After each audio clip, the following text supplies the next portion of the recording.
Hello everyone, thanks for joining us.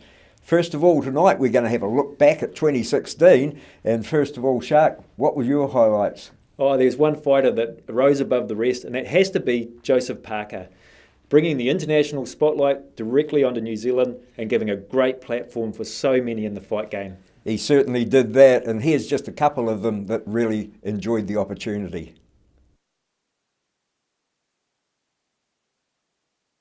A highlight definitely last year was fighting on Joe's undercard. You know, who would have ever thought, you know, when we first started this, that we'd be fighting on the heavyweight world champion card, you know, being a part of history. That was definitely the highlight. On a personal note, I went to Samoa and refereed Joseph Parker's fight, and I refereed on some good Duco cards, and they're pretty good highlights for me.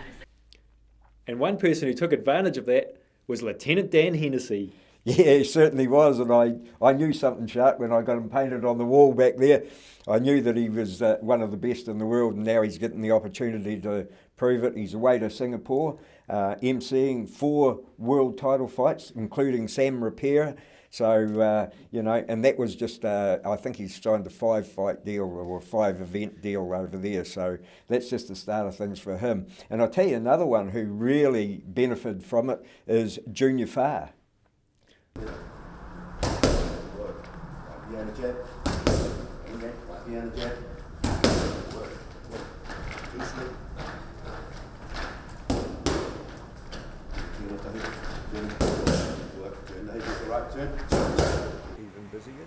think it will be busier. I think everything will be catered on what this next fight over the States will be.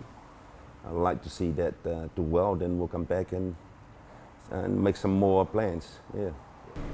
Yeah. You've had a lot of good fighters through your hands over the years. You rate Junior right up there? Oh, yeah, for sure. Yeah, for sure. Skill-wise, this boy's skills is he had the skills, but he doesn't really. I don't think he ever used all of it in the fight. I would like to see him use all the skills what he's got in the fight, you know. But as you understand, boxing sometimes one punch changes everything. But you know, Junior's got a lot of skills. Yes. That break, I felt rusty coming back to the gym. I did a few sparring rounds. I felt good. So coming into the fights, I didn't actually feel that rusty. I felt good in the fights. I finished off my fights well. The fight that you mentioned, that was probably my most nervous fight to date. And even though I won it quite securely, I was very, very nervous for that fight. And we're very lucky on the national front too, with so many fantastic fighters putting their hands up. Yeah, that's right. I think Mosi Uimatangi has to get a mention. You know, he had a spectacular season, won 3 belts, won his last 5 fights, and of course the epic against Gunnar Jackson. Yeah. And other fighters like Jonathan Taylor, Jordan Tai, they were right there. Shay Brock, he ended the season 9-0. You know, and I managed to catch up with him and talk to him and his trainer. You know, when I first started fighting professional, I've always just wanted to kind of put on a show, and I think now that the opposition is sort of getting better, I think I need to be a bit smarter now rather than just doing all the fun stuff, you know, the smart way as well. Yeah, oh yeah, those are probably my 2 favourite fights of the year. If I was to think back on a highlight, like you were saying, probably those 2 fights. Not just because they're hard fights and tough opponents, but I think I learnt a lot from it as well. So I think that's the main thing, you know, what I can learn from it, rather than just the glory of winning. The good thing about Shay is improving every fight. I think it's a must in the sport of boxing. You got to improve every fight. So yes, he's improving. He's learning a lot. So hopefully this year we're bigger here for him. Yeah, I think that fight with Ivan, and the last fight he fought with Ivan, I think that was a good sort of a catching where he is, and hopefully you'll develop from there. You know. Yeah. Okay, so there were some boxers that we didn't see a lot of. Fighters like Ricky Murphy. Yeah, Ricky had a hand injury, so he's meant to be back in May. So we'll get to see him. yeah, very good. He's another one with 9-0. And when he and Shay Brock meet up together, that's going to be a real cracker. I'm not sure if it'll happen this year. Cairo George, he's going to be back on the scene. He's another fighter that only had one fight last year, 12-0 record. Yeah, so he's going to be back, and I've heard that Anthony Taylor's going to be back as well. So yeah, plenty to look out for on the boxing scene. Over to kickboxing, Shark.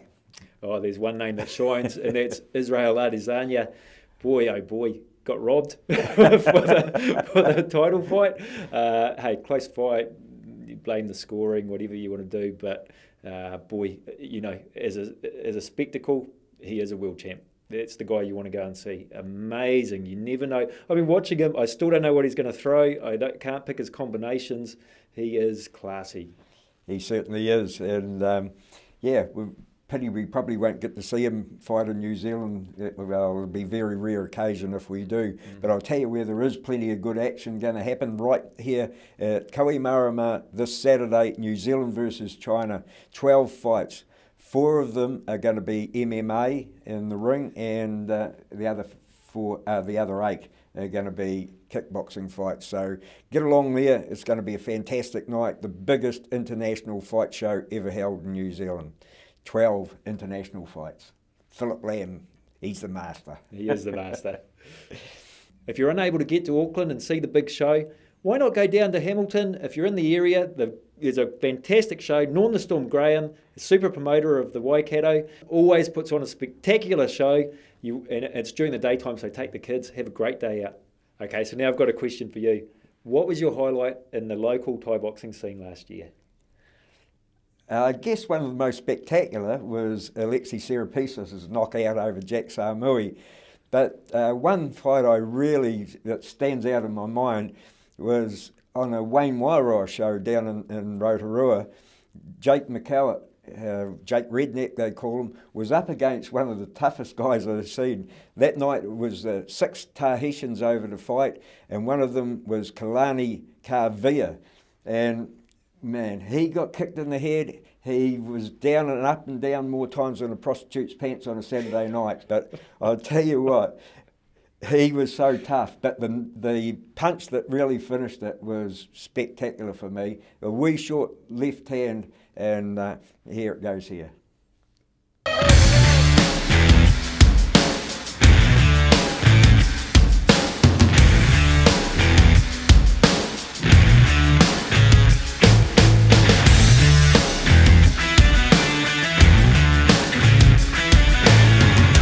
Nā, kia mātaki anō tātou I tēnei ara, wana kuru ki te upopo. Ka āta karawhiua ko te whapuna ana, ka ahua takaiho ngā pona, ka whati ngā pona. Right on the jaw, right on the chin, and He's copped a few tonight. I te roa o tā rāua whakangungu, marama mai maramātu! Tā papana ki raro, kua weto ngā raiti e I ka mā. Mark Craig had said, keep away from the grapple, and then he comes up with a shot like that, and we're going to get another look at it. Wow. And the big thing about that was it wasn't a big swinging punch. He was walking forward, so he got a bit of impetus from there. But you have a look when he doesn't pull the arm back. It's just a perfect little crisp shot. And another thing we should mention, of course, the MMA team going over to LA, competing and bringing back 3 golds.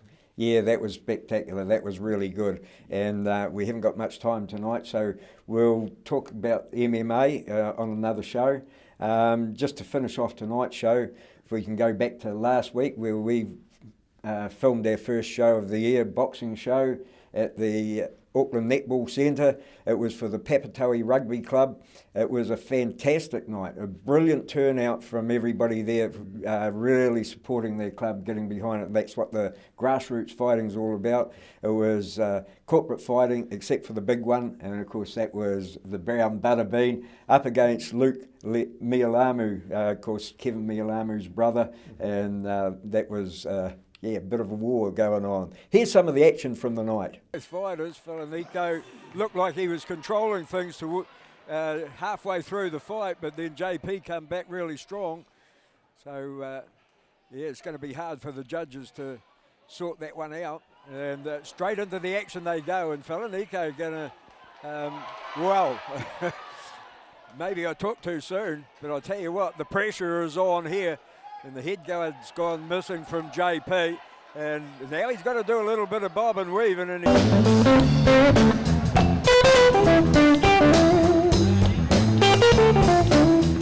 weight height down in the on the sheet, but he looks about 7 foot to me. He must be look like he's 12'3" to Papali'i.